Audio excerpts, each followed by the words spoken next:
तपती गर्मी में यदि आपके पान के बेल के पत्ते मुड़े मुड़े से हो गए हैं या फिर उनकी ग्रोथ नहीं हो रही है, पत्ते थोड़े से पीले से दिखाई दे रहे हैं, जैसे आप देख सकते हैं यहाँ पर पत्तों का कलर आपको अलग दिख रहा होगा पान के, और यहाँ पर आप देखेंगे तो आपको कुछ अलग दिख रहा होगा। तो ये कोई बहुत बड़ी प्रॉब्लम नहीं है। ये तभी होता है जब पान के पत्ते पर धूप ज्यादा लगती है तो उसके कलर थोड़े से नियॉन कलर रहते हैं, और जहां पर धूप थोड़ी कम लगती है और मेच्योर हो जाते हैं पत्ते तो वो ऑलरेडी ग्रीन दिखाई देने लगते हैं। हेलो फ्रेंड, मैं सबिता ग्रीन गार्डन गुजरात से। यहाँ पर जो मेरे हाथ में आप पत्ता देख रहे हैं ये जो है बनारसी पान है, जो मैंने कुछ दिन पहले अपने गार्डन में ऐड किया था और इसकी रिपोर्टिंग भी शेयर करी थी आपके साथ में। और यहाँ पर आप जो ये देख रहे हैं ये है मगई पान, जिसके पत्ते थोड़े से साइज में छोटे नॉर्मली भी रहते हैं, और अभी तो गर्मियां पड़ रही हैं तो गर्मियों के कारण और भी ज्यादा छोटे साइज हो गए हैं। पान की बेल थोड़ा सा ठंडक पसंद करती है, मतलब इसमें मॉइस्चर अच्छे से रहता है तो पान की बेल अच्छे से ग्रोथ करती है। गर्मी में हवाओं में जो है गर्माहट रहती है, तपन रहती है, जिसकी वजह से पान की बेल के पत्ते जो रहते हैं थोड़े से छोटे साइज में हो जाते हैं और कई प्रकार की प्रॉब्लम भी होने लगती हैं। ये उस प्लांट का अपडेट है जिसकी मैंने प्रूनिंग करी थी। अभी आप देख सकते हैं इसमें ग्रोथ बहुत अच्छे से हो रही है। पत्तियां आपको कर्ल कर्ल घूमी घूमी सी टर्न हुई दिखाई दे रही होंगी, तो इसका रीजन भी आगे आपके साथ में शेयर करूंगी क्यों इस तरीके से पत्तियां अभी पान की हो रही हैं। और कुछ पत्ते आपको ग्रीन दिख रहे हैं, कुछ पत्ते जो है कुछ लाइट ग्रीन दिख रहे हैं। जो नए पत्ते आएंगे वो थोड़े से लाइट ग्रीन रहेंगे, जैसे जैसे वो मेच्योर होते जाएंगे वो पत्ते जो है डार्क ग्रीन में परिवर्तित हो जाएंगे। लेकिन डार्क ग्रीन तभी होंगे जब उनमें थोड़ा सा शेड लगेगा। अगर धूप में रखेंगे तो ये पूरे ही जल जाएंगे पत्ते, इनमें किसी प्रकार का ग्रीनरी दिखाई नहीं देगा। ये मेरा वो बनारसी पान है जिसकी मैं बात कर रही थी, मैंने इसकी रिपोर्टिंग करी है। अभी इसके आप पत्ते देखेंगे, पत्ते काफी बड़े बड़े हैं, लेकिन पत्ते ऊपर से भी आप देखेंगे तो थोड़े से कर्ल हुए पत्ते ही इसमें आ रहे हैं। इसका कारण यही है कि गर्मियां काफी ज्यादा पड़ रही हैं और धूप जो है, धूप होने के साथ साथ हवाओं में गर्माहट है। गर्माहट होने की वजह से पत्ते जो है कर्ल हो जा रहे हैं। और अगर आप अपने पौधों में शावरिंग करते होंगे तो जैसे मैंने अभी आपको नोट दिखाए उसमें रूट्स आ रही हैं, तो एरियल रूट्स की तरह अगर आपके पौधे में आ रही हैं तो इस टाइम पर आप कटिंग लगा लीजिए, एक पौधे से कई सारे पौधे बना लीजिए। और यदि पौधे की ग्रोथ नहीं हो रही है तो नीचे की पत्तियां, पान की बेल की पुरानी पत्तियों को आप हटा दीजिए। जैसे मैं जब ये पौधा लाई थी तो ये नई पत्ती थी, लेकिन अभी जो है ऊपर के साइड में ग्रोथ हो रही है, तो जो बड़े बड़े पत्ते हैं जो एक्स्ट्रा एनर्जी सक करते हैं उनको आपको नीचे नीचे से हटाते रहना चाहिए। और यहाँ पर ये मगई पान देख सकते हैं, इसकी ग्रोथ भी काफी अच्छी हो रही है। इसकी ग्रोथ क्यों हो रही है? क्योंकि इस पे मैं हमेशा खाद पानी वगैरह देती रहती हूँ, चाहे गर्मियां हो चाहे सर्दियां हो। अगर हम पॉट गार्डनिंग करते हैं, गमले में सीमित स्पेस में पौधा लगाते हैं तो उसकी देखभाल हमको करनी पड़ती है। जमीन में पौधा रहता है तो उसकी हमको स्पेशल कोई ट्रीटमेंट उसको नहीं देना पड़ता है, क्योंकि जमीन में अपने ही अलग से पोषक तत्व रहते हैं जो कि पौधे को अच्छे से मिलते रहते हैं। तो इसलिए अगर आप पौधे को, पान की बेल को अगर आप जो है जमीन पर लगाते हैं तो कोई देखभाल नहीं चाहिए, लेकिन अगर आप गमले में लगाते हैं, बालकनी में, या जो है टेरेस गार्डनिंग करते हैं तो उसकी एक्स्ट्रा देखभाल करनी पड़ती है। अभी इस टाइम पर आपको पान की बेल बहुत ज्यादा हेल्दी देखने को नहीं मिलेगी। अब जो वो लोग बोलते हैं कि हमारी पान की बेल के पत्ते मुड़े मुड़े से हैं, जल गए हैं, तो मैं आपको जीता जागता उदाहरण दिखाती हूँ। ये जो पान की बेल है ये कटिंग से लगी हुई है। अभी आप देख सकते हैं रेनी सीजन में ये 1 साल की हो जाएगी, और 1 साल की भी नहीं है। आप देख सकते हैं इसकी ग्रोथ कितनी तेज है। जो मैंने पहले फर्स्ट में आपको दिखाया था वीडियो की स्टार्टिंग में, ये उसका बेबी प्लांट है। एक पॉली बैग में, जो ग्रो बैग आपको दिखाई दे रहा है 9 इंच का, उसमें 2 कटिंग लगी हुई थी। अभी इनकी ग्रोथ आप देखिए कितनी तेजी से हो रही है, लेकिन इनकी पत्तियां आपको बिल्कुल भी हेल्दी दिखाई नहीं देंगी क्योंकि अभी ये स्ट्रेस में है। गर्मियां जो है इनका स्ट्रेस पीरियड होता है। इस टाइम पर पान की बेल आपके गार्डन में टिकी हुई है, बहुत बड़ी बात है, स्पेशली टेरेस गार्डनिंग। तो इसलिए अब इस पर मैं कुछ काम करने वाली हूँ। जो पत्तियां इसकी झुलसी झुलसी सी दिख रही हैं, मुड़ी मुड़ी दिख रही हैं, उसका एक रीजन यही रहता है। एक तो इतनी तपती गर्मी, दूसरी तरफ जो है आप देख सकते हैं कि ये कितनी ज्यादा फैली हुई है, तो इसको पोषक तत्व कहाँ से मिलेंगी। तो इसकी आज हम करेंगे प्रूनिंग कटिंग। अगर आपकी पान की बेल की भी पत्तियां इसी तरीके से हो रही हैं और इसी कंडीशन में प्लांट है, इतना ही बड़ा है, इतनी ही एज का है, मिनिमम जो है 1 साल का पौधा होना चाहिए, तो आप उसकी प्रूनिंग कटिंग अभी भी मई मंथ में कर सकते हैं। अगर प्रूनिंग कटिंग कर देंगे तो जून जुलाई में जब जैसे ही बारिश स्टार्ट होगी ना, इसकी ग्रोथ इतनी फास्ट होगी और इतना घना आपका पान की बेल हो जाएगी कि आप देखेंगे तो बोलेंगे कि बहुत सुंदर दिखाई देने लगा। तो अब इसकी कटिंग मुझे करनी है, तो इक्वल साइज में हम राउंड राउंड करके इसकी कटिंग करेंगे, जिससे कि जब ये इसकी न्यू ग्रोथ हो तो ये जो है एक साथ ही इक्वल शेप में बढ़े। और इसमें कोई भी ये मॉस-स्टिक वगैरह नहीं लगाऊंगी, मैं ऐसे ही पान की बेल को ग्रोथ कराऊंगी। मेरे पास में पान की बेल के कई सारे पौधे हो गए हैं, वो भी कटिंग से लगा लगा के। अभी आप देख सकते हैं इसकी मैंने प्रूनिंग कटिंग कर दी है। अब यहाँ पर देखिए इतना सारा वेस्ट मटेरियल निकला हुआ है, ये वेस्ट नहीं है। अगर हम इसको नर्सरी वालों को दे दें ना, तो कम से कम 100-150 इससे कटिंग से पौधे तैयार कर लेंगे। तो आज हम भी 100-150 तो नहीं, 3-4 पौधे तो जरूर ही तैयार करेंगे। मिट्टी कैसी लेनी है पान की बेल की कटिंग लगाने के लिए? सैंडी सॉइल लेनी है। ये मेरी नर्सरी की वही मिट्टी है जो मैंने पान की बेल रिपोर्ट करी थी तो मिट्टी उसमें से हटाई थी। इस तरीके से पॉली बैग में भर के थोड़ा सा पानी सुबह के टाइम में डाल के रख दिया था, क्योंकि मुझे पता था कि आज मुझे पान की बेल की कटिंग लगानी है। तो आप भी इस तरीके से एक मतलब एक्स्ट्रा काम करके रखा करें। यहाँ पर मैंने टिप की कटिंग ली है। टिप मतलब सबसे ऊपर वाला पार्ट, जो हमारे पान की बेल का सबसे ऊपर का पार्ट है, उसको लिया है। लगभग एक एक बीते की मैंने कटिंग ले ली है और एक एक दो दो नोड एरिए छोड़ दिए हैं। नोड एरिए जैसे पत्तियां हटा रही हूँ ना, वो नोड एरिए हैं।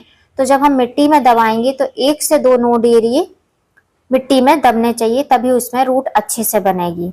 पानी मैंने डाल कर रखा था, इसलिए हमको एक्स्ट्रा वाटर बिल्कुल भी नहीं डालना है। मिट्टी गीली है और बस इसको हमको सिंपल इसी तरीके से धीमे से दबा के मिट्टी में छोड़ देना है और जो है फिंगर की मदद से उसको अच्छे से जो गैप रहता है उसको फिल कर देना है। चारों कटिंग लगा देना है। आपके पास में और कटिंग है तो आप और भी कटिंग लगा लें, मैं बाद में और भी कटिंग लगाऊंगी। जब भी कटिंग लगाते हैं तो 8-10 कटिंग लगाइए, तो 4-5 कटिंग आपकी बहुत आसानी से रेडी हो जाएंगी। मई मंथ में भी पान की बेल की कटिंग बहुत अच्छे से चलती है। आप चाहें तो इसको पान की बेल की कटिंग को जो है जैसे मनी प्लांट लगाते हैं वैसे जो है पानी में भी ग्रो कर सकते हैं। अब इसको आपको रखना है शेडी प्लेस में। गर्मी बहुत ज्यादा पड़ रही है तो आप किसी भी बड़े से पौधे के नीचे रख दीजिए। उसके स्पेस पे जो जहाँ मिट्टी वाला पार्ट है वहां पर इस पॉली बैग को रख दीजिए, तो इसको मॉइस्चर मिलता रहेगा, छाया मिलेगी, तो कटिंग बहुत आसानी से ग्रोथ कर जाएगी। और ये जो पत्तियां हैं, ये पत्तियां भी नहीं पीली होकर झड़ेंगी। अगर पौधे को धूप मिलेगी तभी पत्तियां पीली होकर झड़ेंगी। अब इसमें हमको करना है गुड़ाई। हमने इसकी प्रूनिंग कटिंग कर दी है, सबसे पहला काम हमको यही करना है। अब दूसरा काम हमको इसकी करना है गुड़ाई। गुड़ाई हमको साइड साइड से करनी पड़ेगी, क्योंकि पान की बेल की जो रूट रहती हैं वो ऊपर की साइड ही रहती हैं। तो इसलिए जब हमको इसकी गुड़ाई करनी है तो बहुत सावधानी से साइड साइड से गुड़ाई करनी है। गमला होता तो इजी हो जाता, पॉली बैग में कुछ ज्यादा ही रूट जो है फैल जाती हैं। तो 1 साल का लगभग पुराना पौधा भी हो गया है, तो वैसे इसकी रिपोर्टिंग करनी चाहिए, लेकिन अभी मैं इसकी रिपोर्टिंग नहीं करूंगी। मैं रेनी सीजन में इसकी रिपोर्टिंग करूंगी और दोनों ही पौधों को सेपरेट करूंगी। एक गमले में एक पौधा ही रखूंगी। अब हमने इसकी गुड़ाई कर ली है। गुड़ाई करने के बाद में पान की बेल एक पत्ती नुमा प्लांट है, तो पत्ती नुमा प्लांट जो रहता है वो नाइट्रोजन युक्त फर्टिलाइजर मांगता है। हम अगर ऑर्गेनिक वे में चाहे नाइट्रोजन देना, तो गोबर खाद से अच्छा नाइट्रोजन कहीं भी नहीं है। गर्मियां बहुत ज्यादा हैं, तो गोबर खाद अगर सड़ी हुई आप यूज कर रहे हैं तो बहुत सावधानी से यूज करना है, बहुत कम मात्रा में यूज करना है। आपको गोबर खाद के साथ में यहाँ व्हाइट कलर का कुछ दिख रहा होगा, तो ये है एप्सम सॉल्ट, जिसको मैग्नीशियम सल्फेट कहा जाता है। ये हमारे पौधे में प्रकाश संश्लेषण की प्रक्रिया को बहुत अच्छे से फास्ट तरीके से तैयार करता है। इन दोनों ही फर्टिलाइजर को 2 पौधे हैं 9 इंच के गमले में। 9 इंच के गमले में 2 पौधे हैं। एक पौधा है अगर आपका, तो 1 मुट्ठी के करीब आपको वर्मी कंपोस्ट लेना है, और अगर गोबर खाद ले रहे हैं तो आधी मुट्ठी के करीब आपको गोबर खाद लेना है। तो मैं 1 मुट्ठी लगभग गोबर खाद और एप्सम सॉल्ट मिक्स करके इसमें दूंगी 2 पौधों के हिसाब से। वर्मी कंपोस्ट लेते हैं तो 1 पौधे के लिए 2 मुट्ठी, और अगर गोबर खाद लेते हैं तो 1 पौधे के लिए आधी मुट्ठी, इतना ही लेना है क्योंकि काफी गर्म होती है। और एप्सम सॉल्ट लेते हैं तो 1 पौधे के लिए ½ टेबल स्पून और 2 पौधे के लिए 1 टेबल स्पून। ये फर्टिलाइजर हमको दे देना है। देने के बाद में पानी तो एज इट इज हमको देना ही रहता है, गर्मियां काफी ज्यादा पड़ रही हैं। यदि आपने ये फर्टिलाइजर देना है तो आप जो है कोशिश करिए कि शाम के टाइम में ये फर्टिलाइजर दीजिए। मैं सुबह के टाइम में 7 बजे दे रही हूँ। आप अगर शाम के टाइम में देंगे तो रूट बहुत अच्छे से सेटल्ड हो जाएंगी और काफी अच्छे से रात भर पौधा अच्छे से फर्टिलाइजर ले पाएगा, ठंडक मिलेगी तो पौधा हेल्दी ग्रोथ करेगा। अब ये जो पत्तियां आपको मुड़ी मुड़ी सी दिख रही हैं, तो जैसे मैंने बताया कि एक तो जो होता है धूप के थपेड़े पड़ते हैं उसकी वजह से होता है, दूसरा पौधा स्ट्रेस में रहता है, उसकी प्रूनिंग कटिंग नहीं होती, इसकी वजह से है, तीसरा होता है पेस्ट अटैक की वजह से। पेस्ट अटैक पान के पौधे में होते हैं, जी हाँ होते हैं पेस्ट अटैक पान के पौधे में। माइट्स लगते हैं, माइट्स से बचाने के लिए मैं यूज करती हूँ नीम ऑयल का। मैं वीक में 1 बार अपने पान की बेल में नीम ऑयल का स्प्रे जरूर करती हूँ। ये है नीम ऑयल, ऑर्गेनिक नीम ऑयल है और ये वाटर सोलेबल नीम ऑयल है। किसी ने मेरे से वीडियो में पूछा था कि आप कौन सा नीम ऑयल यूज करती हैं, तो ये है वो नीम ऑयल जिसको मैंने एग्रीकल्चर शॉप से लोकली परचेज किया था। 100 या 120 रुपए में शायद से मुझे लगभग 1 साल पहले ये मिला था।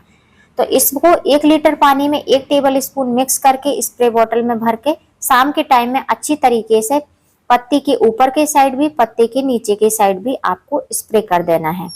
1 बार स्प्रे करेंगे हफ्ते में तो आराम से आपका पौधा हेल्दी चलेगा, पत्तियां चमकदार रहेंगी, पत्तियां एकदम सुरक्षित रहेंगी, कोई प्रकार का कीट पतंग उसमें नहीं लगेगा। तो ये आपके 2-3 कारण होते हैं जिसकी वजह से पत्तियां जो है मुड़ी मुड़ी सी रहती हैं, कुछ न्यूट्रिशन की वजह की से भी रहती हैं। तो इस तरीके से खाद देने के बाद में मैंने पानी दे दिया है। अब जैसा मैंने बताया था 15 दिन में 1 बार आपको ये फर्टिलाइजर यूज करना है। अगर नॉर्मल टेम्परेचर है तो, और गर्मियां काफी ज्यादा हैं तो महीने में 1 बार ही आप ये फर्टिलाइजर अपने पौधे में अप्लाई करें। अभी मैंने इसकी प्रूनिंग कटिंग करी है इसलिए मैं खाली अभी दे दी हूँ फर्टिलाइजर। अब मैं इसको मंथ के लास्ट में ही फर्टिलाइजर दूंगी या नेक्स्ट मंथ ही इसमें फर्टिलाइजर दूंगी। उसके पहले जो है आपको ये चीज ध्यान देना है कि जब भी किसी भी प्लांट की प्रूनिंग कटिंग करते हैं तो उन पे जो है आपको रेगुलर बेस पे वाटरिंग भले ही आप कम करें लेकिन सावरिंग करना आपको नहीं भूलना है। सुबह शाम जो है पत्तियों पर और जो हमने ब्रांच कट करी हैं उन पे आपको सावरिंग करना है। यहाँ पर आप देख रहे हैं कितनी सारी कटिंग ले रखी हैं। तो आपने अगर कटिंग नहीं लगाई है तो अभी भी आप पान की बेल की कटिंग लगा सकते हैं। मैं इतनी सारी कटिंग अभी और भी लगाऊंगी जो कि मैं आपको वीडियो में नहीं दिखाने वाली हूँ। मिट्टी में ही लगाऊंगी लेकिन दिखाऊंगी नहीं। तो फर्टिलाइजर देने के बाद में मैंने इसको छाया वाली जगह पर रख दिया है। स्पेशली कोई छाया नहीं है, पौधों की ही छाया है। और जैसा मैंने बोला सावरिंग आपको जरूर करना है, तभी इसमें नई ब्रांच निकलेंगी, नए फुटाव आएंगी, वरना इसमें कोई भी नया फुटाव नहीं आएगा क्योंकि गर्मी बहुत ज्यादा है और हवाओं में बहुत ज्यादा गर्मी है, इसलिए इस चीज का आपको ध्यान देना है। अब जो है इसको फर्टिलाइजर नहीं देना है, वाटरिंग करना है। गमले की मिट्टी में मॉइस्चर मेंटेन करके रखना है, यही सबसे ज़्यादा ज़रूरी है। सावरिंग करते रहेंगे तो ये जो नोड हमने कट किए हैं, जो ब्रांच हमने कट करी हैं, इनमें अच्छे से फुटाव आएंगे और जब ये फुटाव आएंगे तो आपकी जो एक ब्रांच की पान की बेल है वो कई सारी ब्रांच में परिवर्तित हो जाएगी। इन्हीं चीज़ का आपको ध्यान रखना है। मंथली 1 बार अगर आप अपने पौधे में फर्टिलाइज़र दे देते हैं, पौधे को थोड़ा सा हल्का कर देते हैं, क्योंकि अभी जो है पान की बेल स्ट्रेस में चल रही है, तो इसलिए अगर आप इसको हल्का कर देते हैं तो अच्छे से पान की बेल रूट भी बना पाएगी और थोड़ा सा ग्रोथ भी अच्छे से कर पाएगी। और जैसे मैंने बोला पत्तियां कर्ल होना कोई बहुत बड़ी परेशानी नहीं है। नीम ऑयल का स्प्रे करिए या आपके पास में कोई भी लिक्विड डिटर्जेंट है, शैम्पू है, तो उसमें जो है कुकिंग ऑयल मिलाकर आप जो है उसका भी स्प्रे कर सकते हैं। लेकिन उसका स्प्रे करने के बाद में 2-3 घंटे बाद आपको फ्रेश पानी से इसमें सावरिंग कर देना है। इस तरीके से जैसे मैंने बताया आप पान की बेल को लगा भी सकते हैं कटिंग से और पान की बेल को हेल्दी भी बना सकते हैं। तो फिर मिलूंगी किसी नई वीडियो में नए टॉपिक के साथ। तब तक के लिए हैप्पी गार्डनिंग।